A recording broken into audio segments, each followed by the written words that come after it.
नमस्कार, जय माता दी सबको। स्वागत है आपका हमारे चैनल एस्ट्रो फॉर लाइफ में। कैसे हैं आप सब? उम्मीद करते हैं कि आप सब ठीक होंगे, खुश होंगे और आशा करते हैं कि आप सभी को हमारी वीडियोस पसंद आ रही होंगी। आज हम बात करेंगे मकर राशि की। तो मकर राशि का अब जो आने वाला 2026 का समय है, वो क्या-क्या लाभ देने वाला है, किस नज़रिए से? क्योंकि राहु के नज़रिए से। क्योंकि राहु ने जो परिवर्तन कर चुका है 2025 में, अब 2026 अगस्त तक इसका प्रभाव आपको देखने को मिलेगा।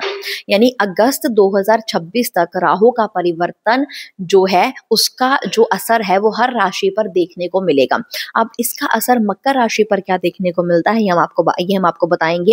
सबसे पहले आपको बताएंगे कि राहु है क्या। देखिए, राहु को हम कह सकते हैं बहुत ही छलवी ग्रह है, बहुत ही रहस्यमय ग्रह है और बहुत ही मतलबी ग्रह इसे हम कह सकते हैं।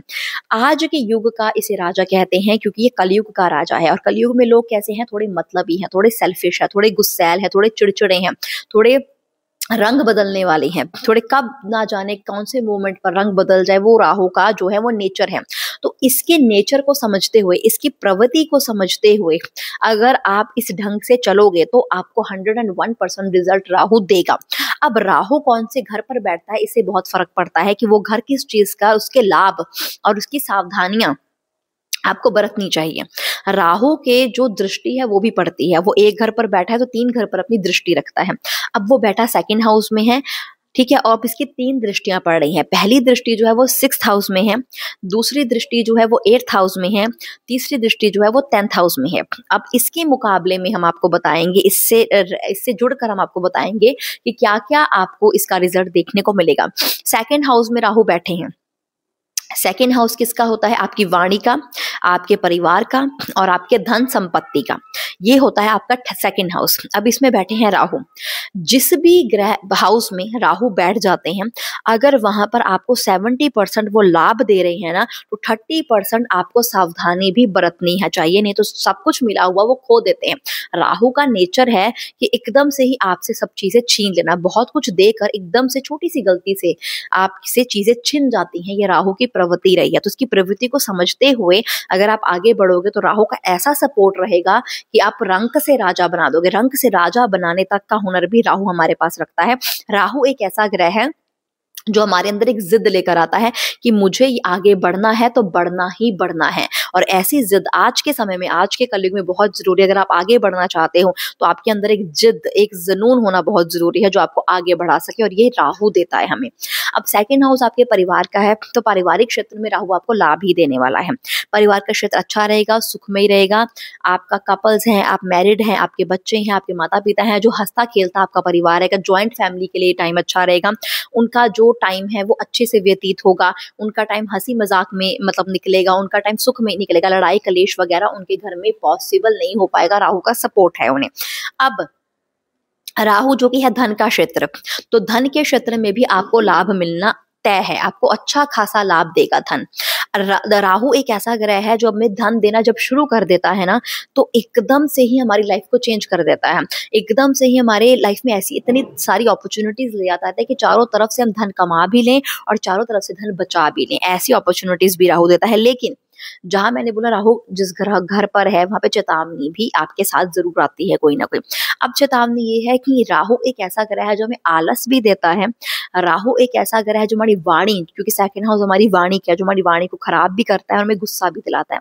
तो अपनी वाणी के चलते, ठीक है, अब पारिवारिक क्षेत्र में सब कुछ सही है, लेकिन सेकंड हाउस क्या है? वाणी का। अब आपकी वाणी के चक्कर में परिवार में अगर होगा तो आपकी ही वाणी के चक्कर में कलेश होगा, अदरवाइज वो नहीं होगा। तो इसका आपको ध्यान रखना है। आपके ही गुस्से के चक्कर में आपका बॉस के साथ या आपके क्लाइंट्स के साथ आपका धन के क्षेत्र में लाभ भी हो सकता है और हानि भी हो सकती है। अब वाणी एक ऐसी चीज है कि अगर आप किसी से अच्छे से बात करो, आपका बॉस है उसके साथ अच्छे से संबंध रखो, आपको चाहे भले वो गुस्सा भी कर रहे हैं, आप बहुत नर्म रहे, विनम्र रहे, तो आपका अच्छा सपोर्ट सिस्टम राहु बनेगा। अब ये वाणी का घर है सेकंड हाउस और राहु उसमें बैठा है। राहु गुस्सा लेकर आता है, राहु वाणी को बिगाड़ देता है। जहाँ पर पारिवारिक क्षेत्र में सावधानी है वहां पर आपके जॉब में भी सावधानी और बिजनेस में भी सावधानी रखनी पड़ेगी।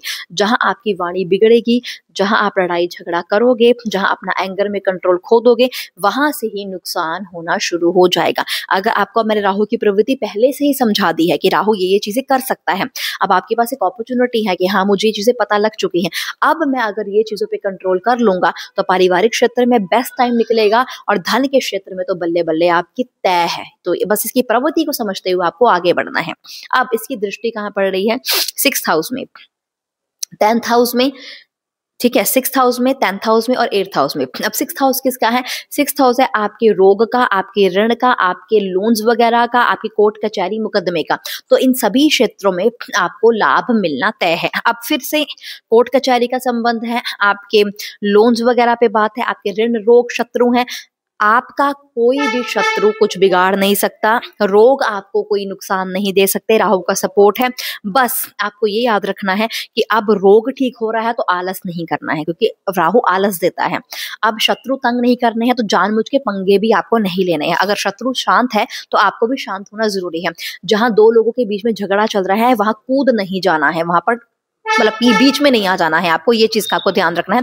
जहां आप दो लोगों के झगड़ों में पड़ जाओगे, जहां एंगर इश्यूज आपके आ जाएंगे, जहां आपका गुस्सा कंट्रोल नहीं होगा, वहां पर आपके जो कर्जे और रोग की समस्या बढ़ती रहेगी, क्योंकि रोगों को बढ़ा देगा। वहीं जैसे कि मैंने बता दिया राहु की प्रवृत्ति क्या है, इसको अगर आप समझते हुए आगे चलोगे, आपको एंगर नहीं रखना, आपको आलस नहीं लाना है, तो कोर्ट कचहरी में आपकी जीत पक्की है, आप कानूनी मामलों में आपकी जीत पक्की है, लोन्स आपके उतरेंगे, कर्जा आपका उतरना शुरू होगा। बीमारी कभी आपको इस साल को जो स्पेशली बात करें अगस्त तक, तो कोई बीमारी आपको नहीं लगने वाली है, आपकी हेल्थ ठीक रहने वाली है। और इसके साथ साथ आप देखेंगे आपकी इम्यूनिटी बेटर होती हुई नजर आएगी और आपका दुश्मन आपको कुछ नहीं बिगाड़ पाएंगे। जब तक आप उनसे पंगे नहीं लेंगे तब तक तो आपको कुछ नहीं बिगाड़ पाएंगे। अब इनकी एक और दृष्टि पड़ती है 8th हाउस में। 8th हाउस का जो वो होता है, 8th हाउस एक लॉस का भी घर होता है। 8th हाउस हमें थोड़ा लॉस भी दे देता है, यानी कि हानि हो जाना किसी चीज में। 8th हाउस ऐसा होता है जो डॉक्टर के खर्चे वगैरह भी कराता है, और 8th हाउस ऐसा होता है जो अपॉर्चुनिटीज और मौके भी देता है। 8th हाउस ऐसा होता है जो चेंजेस लेकर आता है लाइफ में। अब आप अपनी लाइफ में कोई बड़ा चेंज ला सकते हो। बड़ा चेंज का मतलब ये होता है कि अपनी स्टडी में कोई बड़ा चेंज ले आए। ये हायर स्टडीज का भी घर होता है 8th हाउस। अगर आप हायर स्टडीज के लिए जाना चाहते हो, राहु का सपोर्ट है, आलस नहीं आ रहा है आपको, तो आप आगे जरूर बढ़ोगे, आपका रिजल्ट अच्छा आएगा। इसके साथ साथ आपको बस अपनी हेल्थ का जरूर थोड़ा बहुत ध्यान रखना है, इम्यूनिटी अपनी अच्छी रखनी है, योगा वगैरह आप कर सकते हैं। इसके साथ साथ ये डॉक्टर वगैरह के खर्चे ले आता है, बस अगेन आपको अपनी हेल्थ का ध्यान रखना है। और दूसरी चीज ये है कि ये आपके धन लाभ का भी और अपॉर्चुनिटीज का और चेंजेस का घर है। आप कुछ ना कुछ चेंजेस जरूर लेकर आओगे, चाहे अपनी पर्सनैलिटी में लेकर आओ, चाहे अपने जॉब पर लेकर आओ, चाहे अपनी जॉब को चेंज करो, चाहे अपनी बिजनेस में कुछ ऐसा न्यू आइटम्स अवेलेबल करो जिससे कि आपका बिजनेस और भी ज्यादा ग्रोथ करे, या आपने अपनी फिटनेस पर काम किया, मतलब कहीं ना कहीं आप कुछ ना कुछ चेंजेस जरूर करोगे जिसका शुभ रिजल्ट आपको देखने को मिलेगा। अब ये लॉस का भी घर है। लॉस तभी होगा जब आप आलस करोगे, जब आप गुस्सा करोगे, और मेन चीज ये है कि आपको किसी के भी झगड़े पर पड़ना नहीं है, ये आपको ध्यान रखना है, स्पेशली अगस्त 2026 तक। अब अगला हाउस इसका क्या है? 10th house. 10th हाउस होता है आपके कर्म का घर, ठीक है, आपके लक का घर। तो जितने अच्छे आप कर्म करोगे उतना ही लक पावर आपका स्ट्रांग होगा।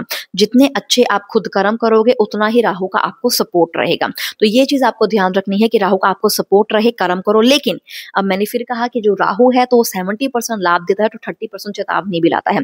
अब आप अच्छे काम कर रहे हो, कर्म अच्छा करो, लेकिन जहां पर आपने ब्लाइंड ट्रस्ट करना शुरू कर दिया वहां पर ही आपका काम खत्म हो जाएगा। यानी कि आपको अच्छा काम करना है लेकिन पूरी सावधानी से करना है। आपको किसी को कुछ पैसे भी उधार में देने हैं तो देख रेख कर कर देनी है। आपको जॉब भी चेंज करनी है तो देख रेख कर कर करनी है। कोई पेपर भी साइन करना है तो देख रेख कर कर करना है। जहां पर आप अपनी निगाह टिकाओगे कि हाँ मुझे छोटा से छोटा काम या बड़े से बड़ा काम भी अपनी निगरानी में करना है, अपनी देखभाल में करना है, क्योंकि ये आपको आलस बना रहा है और आलस लाना नहीं है। अगर आप अपनी निगरानी में ये सब कुछ करोगे तो राहु का फुल सपोर्ट आपको मिलेगा। तो राहु आपको बेसिकली ये कहना चाहता है कि आपका टाइम बहुत शुभ है, ये आपको बहुत तरह की अपॉर्चुनिटीज मिल रही है, लेकिन जहां पर आप निगरानी नहीं रखोगे, जहां पर आप आलस नहीं रखोगे, वहां पर थोड़ा लॉस होना शुरू हो जाएगा। तो इस चीज का आपको ध्यान रखना है कि आपको कॉन्फिडेंस रखना है, ओवर कॉन्फिडेंस नहीं रखना है, और ब्लाइंड ट्रस्ट किसी पर नहीं करना है। तो ओवरऑल आपको जो राहु है ये हर क्षेत्र में प्योर सपोर्ट कर रहा है, चाहे वो आपकी फाइनेंशियल लाइफ हो, हेल्थ लाइफ हो, मैरिड लाइफ हो, कपल लाइफ हो और स्टूडेंट लाइफ हो, हर जगह आपको राहु का सपोर्ट मिल रहा है। बस जो चेतावनी आपको दी है उसका आपको ध्यान रखना है। ओवरऑल आपका टाइम ऑफ पीरियड बहुत ही अच्छा रहेगा। इसी के साथ इस वीडियो को यहीं पे समाप्त करते हैं। उम्मीद करते हैं आपको हमारी वीडियो अच्छी लगी होगी। अगर आपको हमारी वीडियो अच्छी लगे तो इसे लाइक करें, कमेंट करें, हमारे चैनल को सब्सक्राइब करें। शुक्रिया।